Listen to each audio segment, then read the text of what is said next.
Welcome to the 700 Club Canada. I'm Brian Warren. And I'm Laura-Lynn Tyler Thompson. It's great to be with you. You know, we're so glad that you've joined us today as we kick off a very special week of programs. Recently, in celebration of Israel's 70th anniversary, CBN produced a documentary called To Life.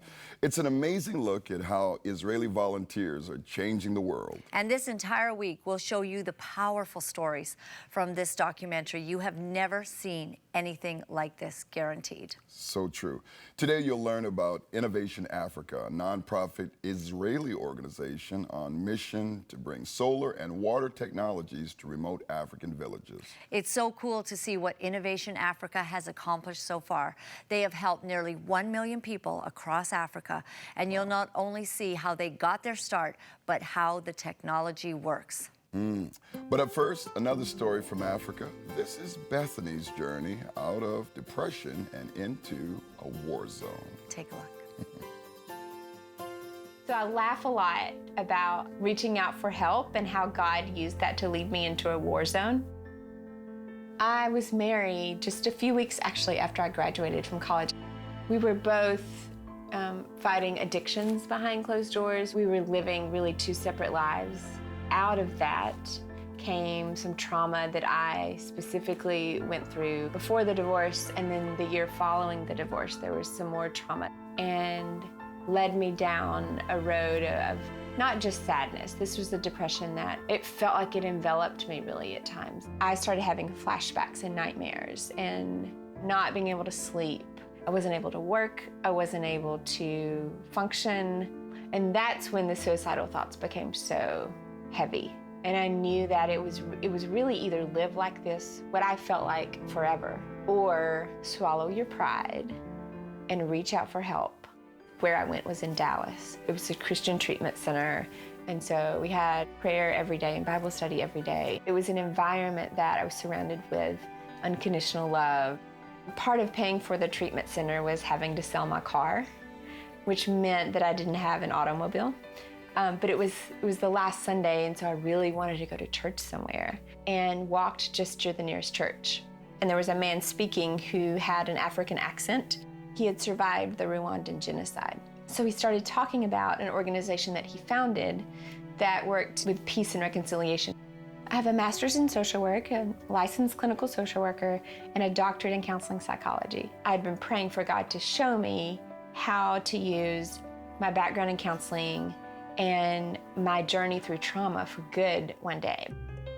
So fast forward 2 years, and I went to Congo for the first time with that very organization that he founded. And I come back totally wrecked because I've met children who were so traumatized that they couldn't speak because they watched their father be killed by rebels, or met child soldiers for the first time and had them ask me to be their mom because they didn't have a mom anymore. I knew someone has to do something, you know? These kids need to know that they're important, and they need to know that the world has not given up on them.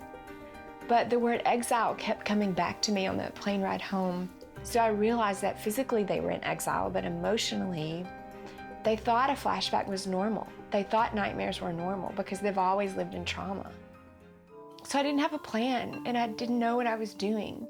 We started out working with maybe 35 kids, and now we're working with over 1,000. We never dreamed of working with 1,000 kids, but we just started working with kids, and we started providing what we could do. They'll draw on handkerchiefs, and they'll draw on pieces of paper, and they will wait forever to have that chance to tell their story because they want their story to be told. One of the coolest things is when we ask the kids to dream. Their face just shifts. When I read hard, I want to be a doctor. I want to become a preacher. I want to become a psychiatric doctor. And I know I'm always praying to the Lord. I'm always praying to God to help me go to university.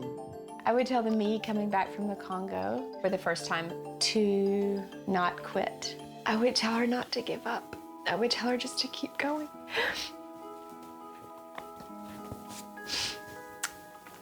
And even in the hard times and when people didn't believe in you and thought you were crazy, and I would tell her they are going to think you're crazy.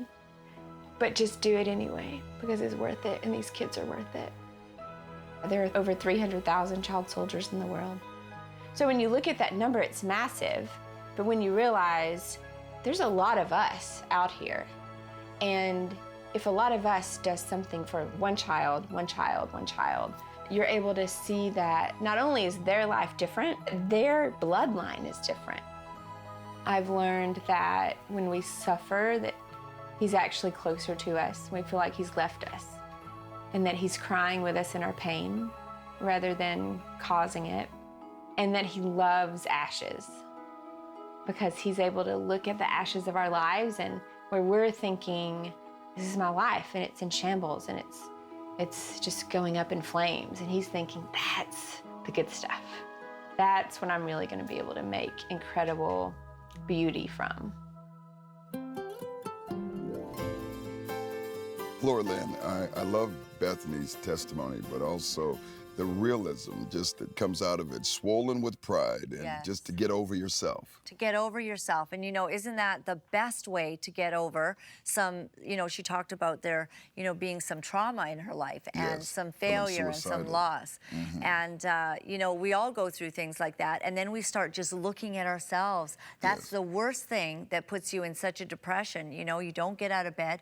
All you think about is your situation. All you think about is the loss, the failure, how it's going to get fixed, and you know, you run it over in your mind. Instead, what she did with her life was went to this incredible place Yep. and saw all the needs there, and it healed her soul because Yep. as she just poured her heart out for others, you know, that is such a pivotal principle in life in overcoming. And you know that personally because of some of the things that you've been able to not only share with others Yes. Through your book, but also just in your life. You know, one of the things that I believe was so important, because she had 1,000 reasons to get out with those children Yeah. that she had in her heart. And depression, one of the roots of depression is constantly staying in a place of recidivism, where you just continue to replay the past, replay Right. the past, replay the past. But the way that you break the tape and get something new on the tape is when you recognize Christ has a plan for your life, a new day. I want to get this into your hands. This may be the opportunity and the diving board into a whole new life for you. If you'll call that number on the screen, there are prayer partners that are standing by that are waiting for your call to lead you into this direction. And now we'd like to show you part 1 of To Life. Meet the Innovation Africa team and their race to save lives in northern Uganda. It's cool. In 1903, a wave of bloody massacres swept through the Jewish communities of the Russian Empire. Over the next 3 years, more than 2,000 Jews were slaughtered, and thousands more were forced to flee their homes. Desperate to find a safe haven for them, Zionist leader Theodor Herzl sought help from Great Britain. In response, the British colonial secretary offered him land in the Karamoja district of northern Uganda, then a British colony. Ultimately, the Zionists turned down the offer and chose to wait for land in Palestine instead. And the so-called Uganda scheme was abandoned. Now, more than a century later, the Jewish people are in Karamoja at last. This time, to help save a region on the brink of destruction. Today, Karamoja is a wasteland of famine, disease, and starvation. A prolonged drought has left half the population struggling just to stay alive. There's very little food and no clean water. I am praying to God to keep me from the disease that attacked my child because of the water we drink. He became sick and died. I am praying to Jesus to help us that we may not be infected anymore. In this village, children survive by eating mice and rats. In another village, people bleed their cattle and drink the blood for nutrition. And still others have nothing but seeds and leaves for food. So they eat the leaves of the trees right now? Yeah. What is it? Show me. This is unbelievable, child. It's not human. It's not human. As a mother, you have to make a choice. If you have a little bit of leaves, who are you going to give it to? Who from your kids are you going to help to survive? And who not? That's the choice that they have to do every day. And as a mother of 3 kids, I don't want even to think about making a choice like this. Choosing between your children, which one will survive, it's breaking my heart.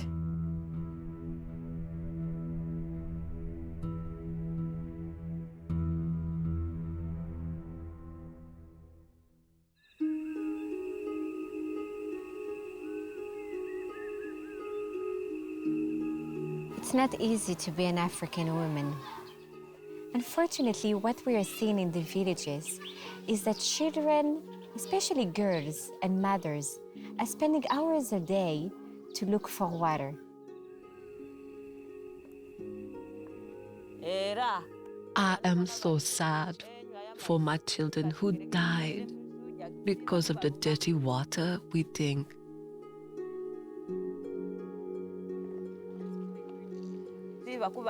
I am in fear of my 3 living children because they are often sick from the water. My children cough all the time. If I lose any more children, I will be in deep sorrow.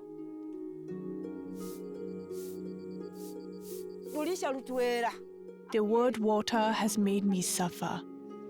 At times, we lack water completely.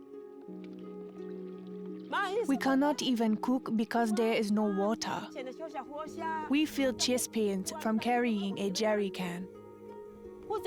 I am pleading for God to have mercy on us so that we can be healthy. We are here with no solution. What shall we do? The solution is so simple. We, the Jews, faced the same difficulties when we first came back to Israel in the late 1800s. When the Jews first came back to Israel, what they found is dry land, barren, and out of necessity, they were forced to create, to innovate, so they can pump water, so they can grow food. And I realized what we should do is simply transfer the same technologies, the same know-how that we have in Israel back to the African villages. And that's how it all started. Innovation Africa was funded 9 years ago with a very simple mission, which is to bring Israeli solar technologies to transform schools, medical centers, and most importantly, to pump water. We've been operating now in 7 African countries, and we have transformed over 130 villages. So far, we have helped 1 million people, and it's a lot of people, but when you think about the challenge is so much bigger. In Africa, today, you still have 620 million people who do not have access to energy. Israeli engineer Meir Yacobi designed a system that allows technicians both in Israel and in Africa to monitor the output of solar energy in each village. I'm building a platform which enables regional managers to know what's going on, because they are the one who needs to maintain the project and fix if something is broken. If you log in, you see an alert, a red or an orange alert, it depends, that tells them what we think happens. From the monitoring system to the drip irrigation in the fields, the technology is all made in Israel.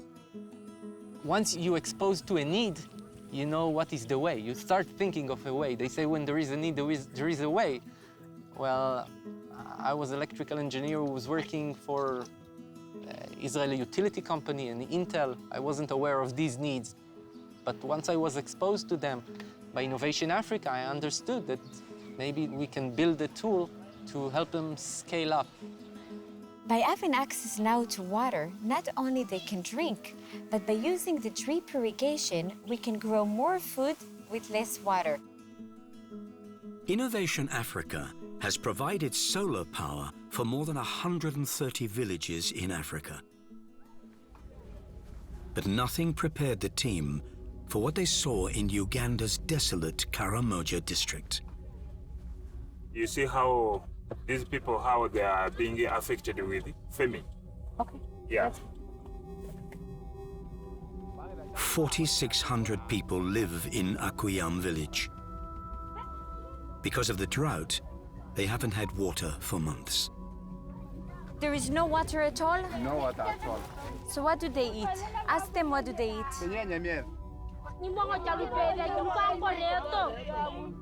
They climb those trees there and get soft leaves. They pound and then they smash sunflower, put in it, and they eat as food. For the last 3 days, even they haven't had any meat. You didn't eat for 3 days?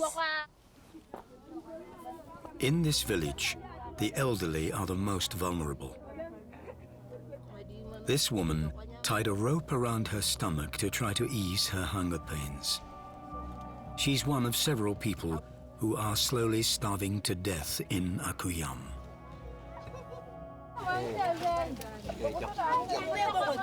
This is another case of somebody who didn't eat for many days and about to die of anger. Later, don't move her, I'm gonna come in. Can I get some food, please? Can I give her a banana?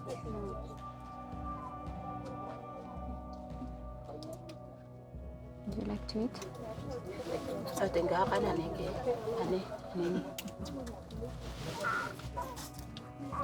God bless her. The Innovation Africa team left the food that they had with the villagers and returned later with sacks of corn and beans. And since that first visit, they've sent several tons of food to Akuyam. We're gonna give you food now. Okay, we're gonna come back. Please tell them that we're gonna come back. But we're gonna come back to pump water.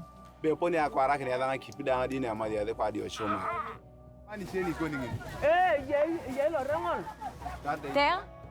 I must say, it's one of the worst things I've seen. And I've been in Africa a long time. I have to tell you, seriously, my heart is broken. My heart is broken. Construction is now underway for a solar-powered well in the village, and Akuyam will soon experience the new life that solar energy has brought to other villages. Once barren land is now blooming with mango and cashew trees, sweet potatoes, and many other crops. And solar power from Innovation Africa is fueling a variety of other businesses, all designed to help women earn a living.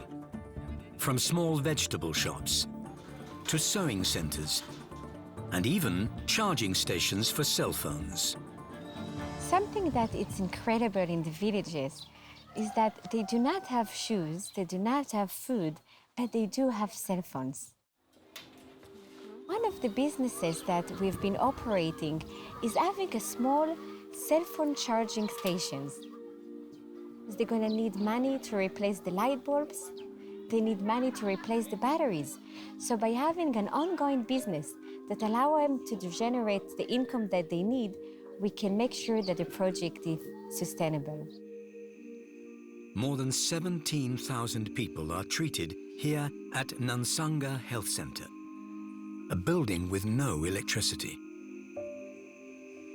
Giving birth in the village can be very challenging. When it comes your time and it's in the dark, you have to give birth in the dark. When a mother comes in labor, I find it very difficult because there is no light. If there is no light, you will not be able to see what you are doing or which part of the mother you touch. If you succeed and the baby comes out well, it is God's mercy. The clinic's only light comes from kerosene lamps. Kerosene is not healthy. There's a smoke which it produces, which will affect both the mother, the midwife, and the baby which is being born. I've been working here at night without light. I'm really afraid. I use kerosene during examination of patients. I'm really afraid. Sometimes I make a wrong decision on the patients that I do examine, and really afraid that the work I do wouldn't be the way it is if we had light. Not only you give them light, so the nurse can treat the patients at nighttime, but also we provide them with a smaller refrigerator, so that finally they can have access to vaccines and medicines. When I was younger, I used to hear from the church, the priest would preach that Jesus was born from Israel. So we are really happy to receive people from Israel. You are our fathers and mothers from Israel. Innovation Africa is also powering churches, mosques, and schools across the continent. Places like the Nyanza Primary School, where students no longer have to study by kerosene or candlelight.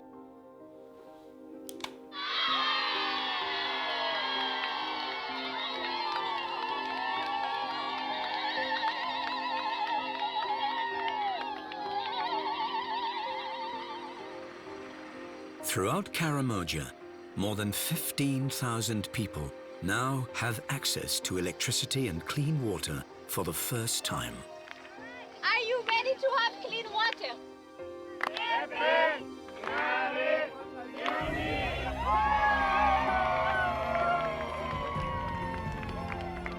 We are very happy to come all the way from Israel to Uganda.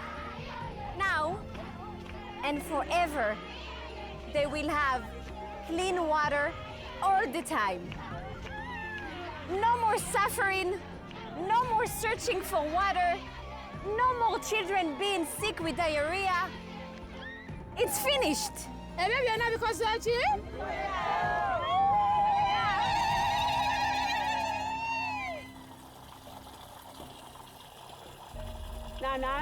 Thank you, God, that we now have clean water. Now I will drink clean water, cook clean food, and eat clean food. You go back to the village after a few months and you see how much food they are able to grow. They are healthier. The water is clean. And once you give them access to clean water, good water, they have more time. The second thing that you're seeing immediately is how many more children are going to school, especially girls. You go back to primary school and you see it's full house. Before, our bodies were sick because of hunger. But today we are healthier because of vegetables and water. And all the children will be healthier too. Thank you, Innovation Africa, for bringing everything. When you give access to water to women, you empower them. You give them back their integrity to be able to take care of their children.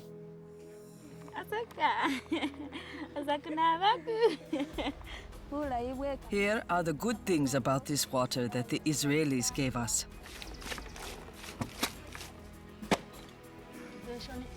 I can make bricks, water my passion fruit, and I also opened a small shop. God gave us the land, the water, and the sun. In the state of Israel, since its creation, we have been using those three resources to have a better life. And what we are doing here in Africa, we're trying to do the same. Our own contribution, our modest contribution, is just the technology, so that they can have access to what is theirs, the sun, the water, their lands. With access to clean water, opportunities are endless.